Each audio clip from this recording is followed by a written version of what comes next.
We want to bring in now Carl Icahn, who has joined us once again by phone. Carl, welcome. It's great to talk to you today. Thanks for joining us.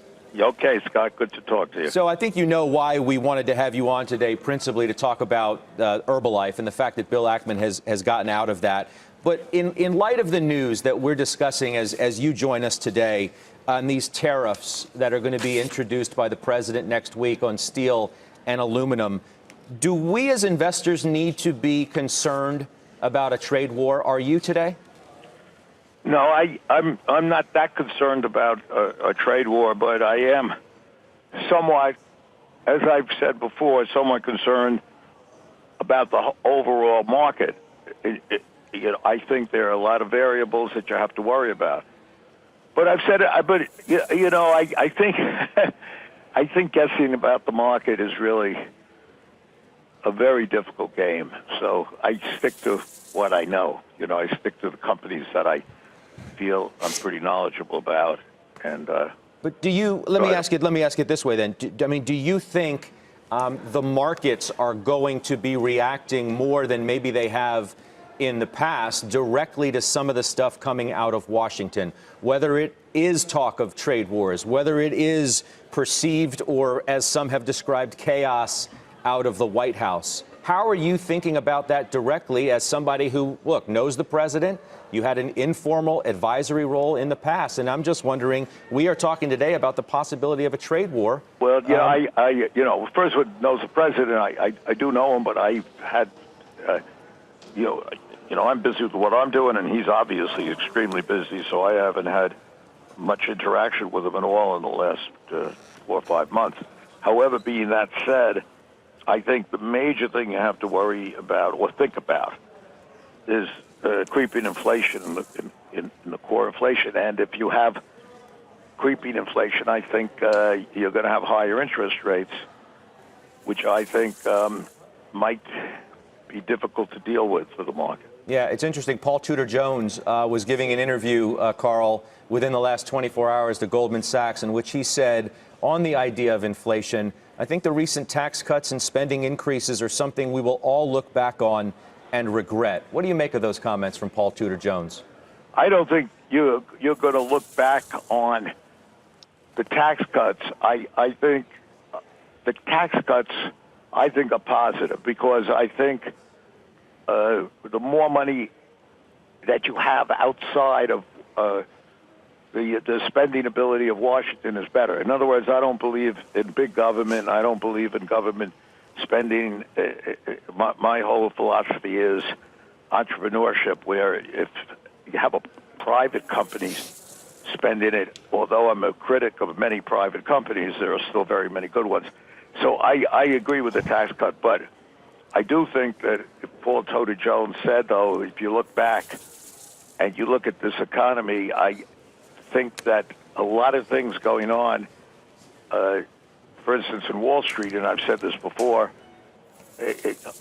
are going to become problematic. I mean, I think it was on Seeking Alpha or whatever, we talked about this. Yeah, Delivering Alpha. Delivering Alpha. Yep. We talked about this, and I really think that is going to be a problem one day. When you have when you have people that don't understand the market buying ETFs and buying them on margins, buying these derivatives.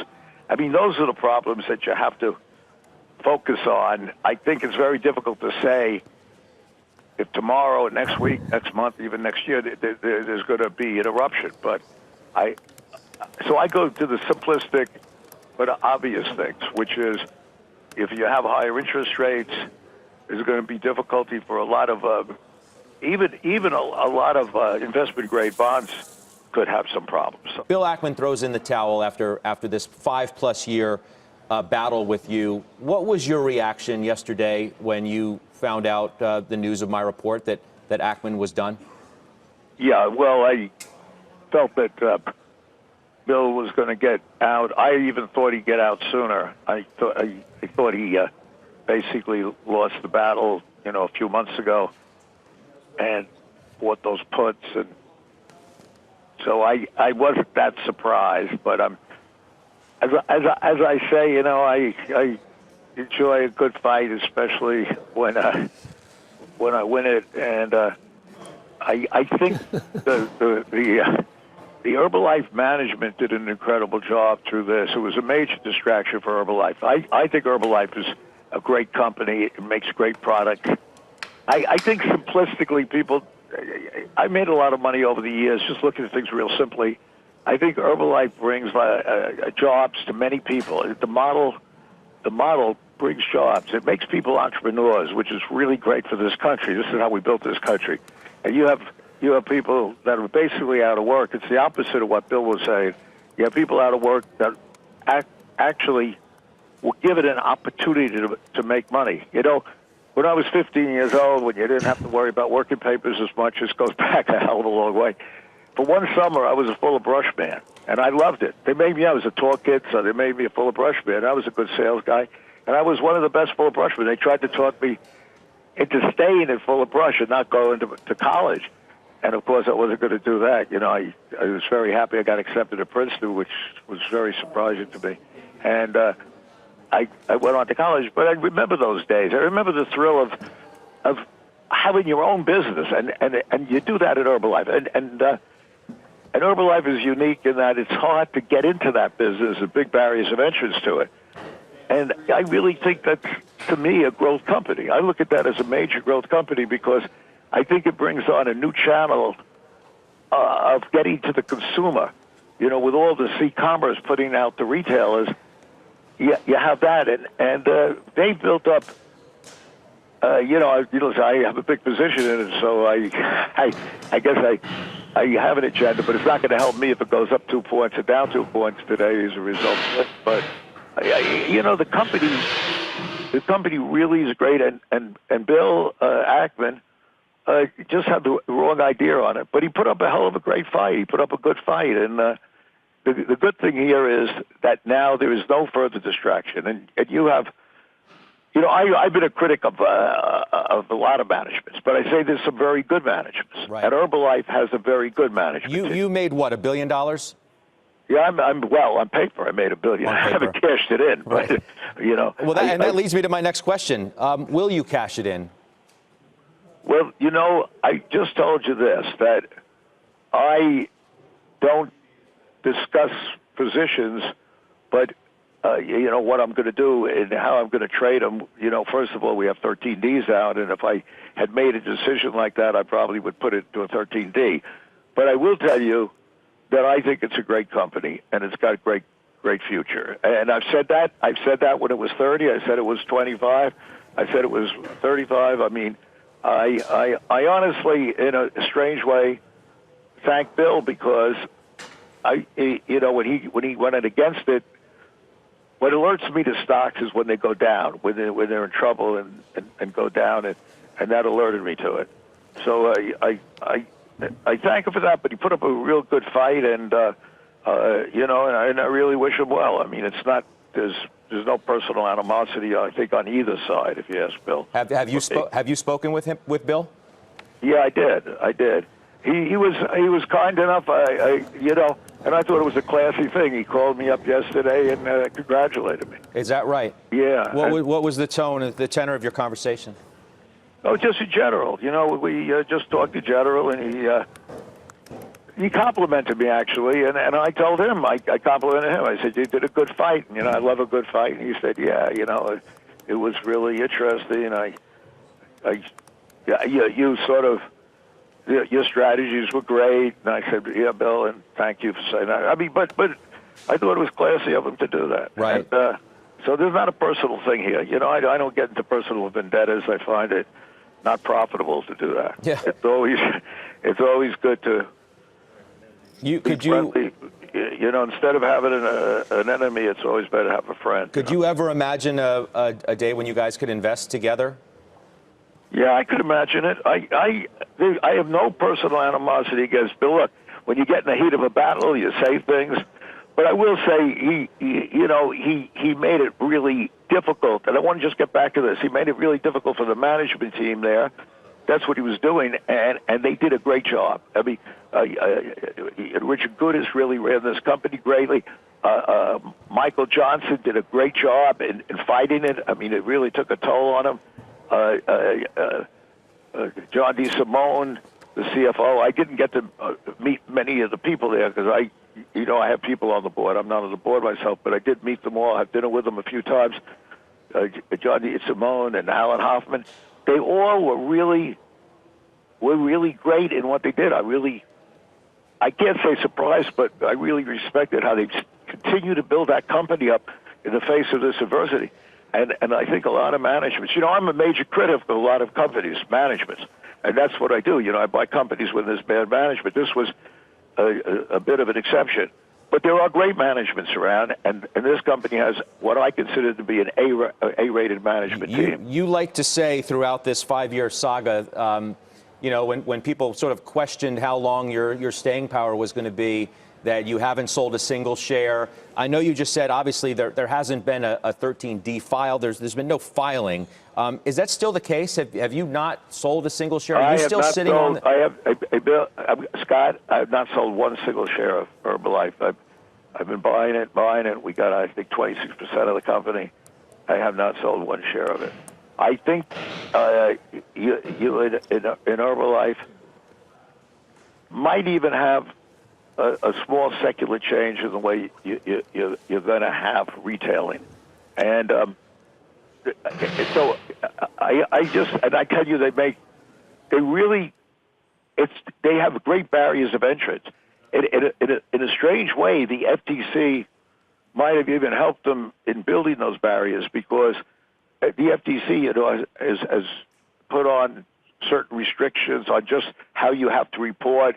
I'm not going to get into the nitty-gritty of it. Sure. Have you report this whole network and how you got to show that there really is a network and there really is buying product. And they built up a great, at expense, they built up a great system to show how you could do that. And that's going to make it difficult for other companies to enter. There's also barriers of entrance because they do have really good products that they've developed over the years. And as a result, I'm quite bullish on the company, but something, I don't go out and say what I'm going to do with my stocks. That would be counterproductive for what I do. I understand. I mean, I think telling us that you haven't sold a single share still helps people understand sort of where your frame of mind is today. Let's switch gears. You announced good earnings today, by the way, for IEP. That stock, your stock was up 4%, and you really in your filing, double down on the activist model continuing to work. And I want to talk to you about what the market thinks is your new activist target, and that is Newell. How big is your position in Newell, and what are your intentions, Carl? Well, again, just just like I don't talk about my positions. I will tell you that I do have a large position in Newell, and I don't deny it. I am looking at the different views between the management team and between the activist investors. Right, Starboard, right? Starboard and Martin Franklin's in there too, together. Franklin, yeah. Right. And they have really basically different views on where this company should go. I believe Newell itself is undervalued, and that's why I bought it. I mean, the stock went down from 55 to 25 or something when we got into it. And I do think that there's potential because these brands are another area in the retail business that I think will still survive and, in fact, get even more profitable. So I can't say more than that about it because I really have not determined which way I'm going to go in it. I do have a large position, but obviously... But can we say your large position is not yet 5%, obviously, or you would have filed? Not 5%, but 5% is a lot in that company, obviously, a big company. And but I think I have one of the larger positions. I mean, there's a few institutions that have more, and I think they're going to be instrumental in deciding who wins it.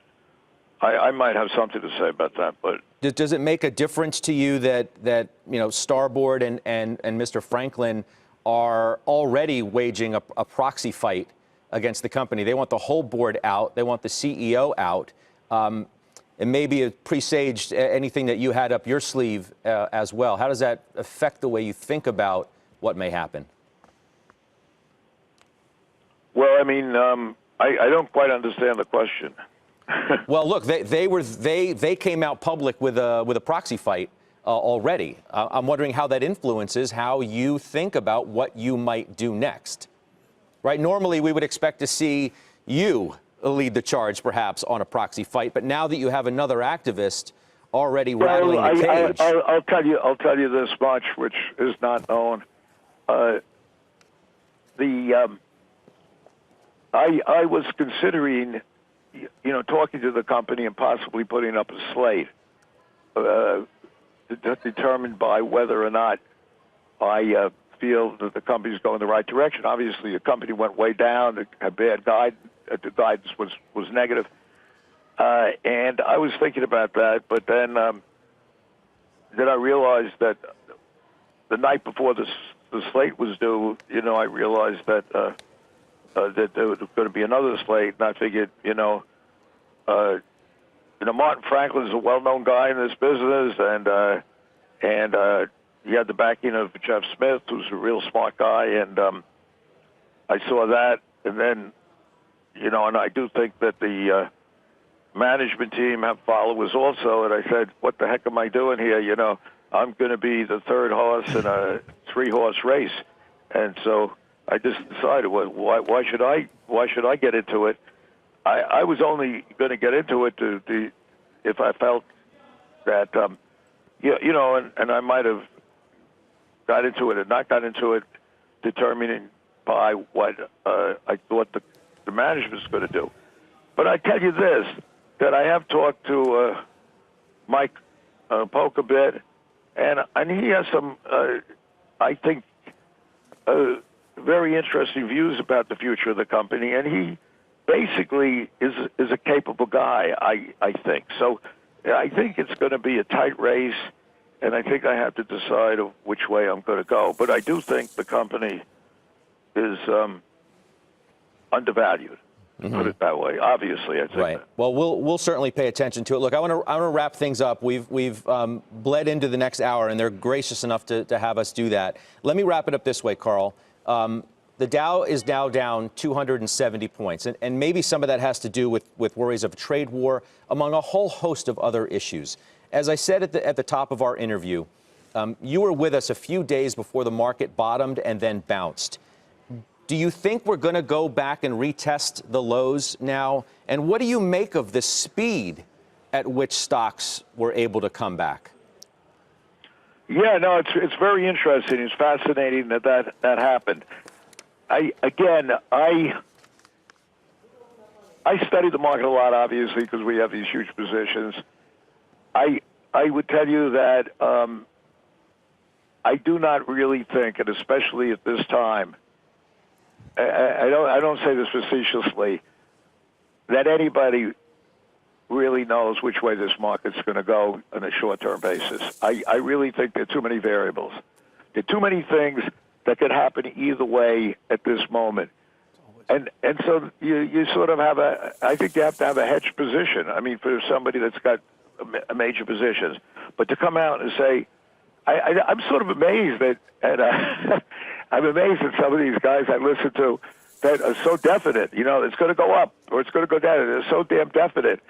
It reminds me, I think it was Disraeli who said it at one time in Parliament, where there was a young guy there in Parliament or something who kept talking about one thing and another thing and another thing. And Disraeli said, young man, with some lord he was talking to, young man, I would be so happy in my life, so happy, if I could be as sure of one thing as you are sure of everything. And that's what I think of when I listen to these guys tell you what the market's going to do. Because I really do not believe that there's anyone can predict on a short-term basis generally what the market's going to do, but particularly now.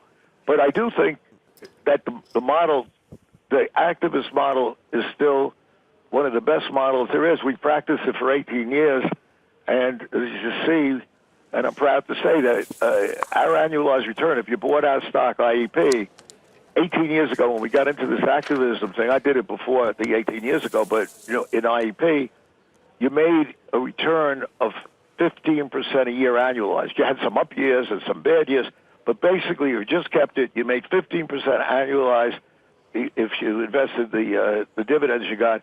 And if you compare it to the S&P at that time, which you think the S&P is good, and it is good, you only made 5%. So that model works. But a model, I haven't really seen anyone that makes money consistently telling you, oh, I'm going to buy stock now, and I'm going to trade it, and I'm going to sell it, I'm going to buy it. I just don't think there are just too many variables for the human mind and even these computers to tell you with any real certainty what is going to happen in the next week or month. I think there are certainly, as I said, if you're looking at over a period of the next 2 years, you have to be cognizant that there are dangers there. And I've said it, 2, 3 years ago, but you're never going to know when it hits. Sure. You're just not going to know when it comes.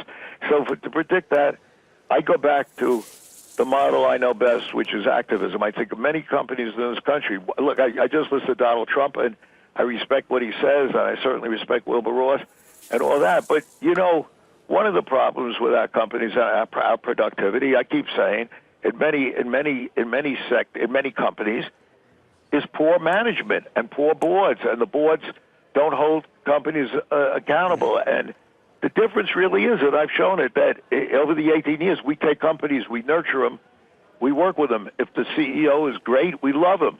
Look, the CEOs at HLF, the management, I like them a great deal.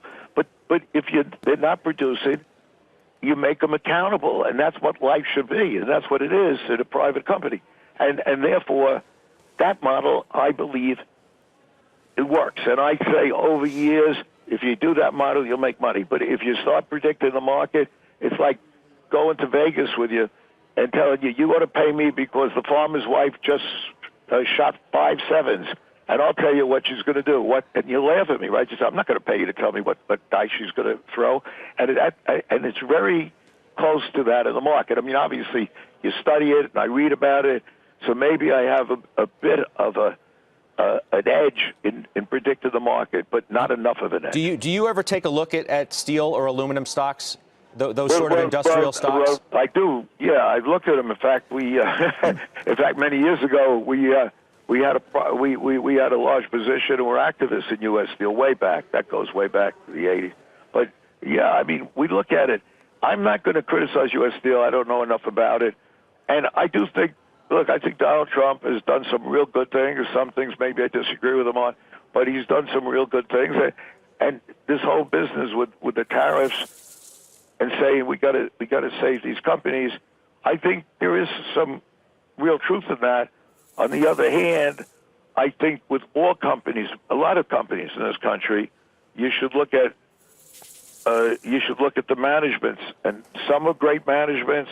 And some are poor managements, but that's something we should be really doing more about, that accountability. The management certainly in that room with the president, Carl, I'm sure you heard them as well, whether it was the CEO of U.S. Steel or the others. Yeah, and I'm not criticizing U.S. Steel. Don't get me wrong. I got you, but they're certainly... I'm not criticizing Caterpillar. Yep. I don't really, I know the companies I know. But, yeah, and I see their point, but of course... That's the whole point about the market, too. There's a delicate balance, right? Because if you do too much to hurt these emerging markets, that's going to hurt us, too. So there's a real delicate balance. Being that said, sure. I think there is a lot to what they're saying about fair trade, it being fair and having that you can't, if you subsidize, if a country is subsidizing a steelmaker, it's obviously unfair, So I think there's something to that, but I'm no expert on that. Carl, we're gonna throw the ball over to our friends at Power Lunch. The Dow, as we speak, is selling off. It's down more than 330 points. Thank you very much for being on today for really a discussion on a wide number of topics. Your own earnings today. Your stock is up. Herbalife. We obviously know the news there. Your victory over Bill Ackman after 5+ years. Thank you for your time today. Okay, thanks for talking to me, Scott. Hey there, thanks for checking out CNBC on YouTube. Be sure to subscribe to stay up to date on all of the day's biggest stories. You can also click on any of the videos around me to watch the latest from CNBC. Thanks for watching.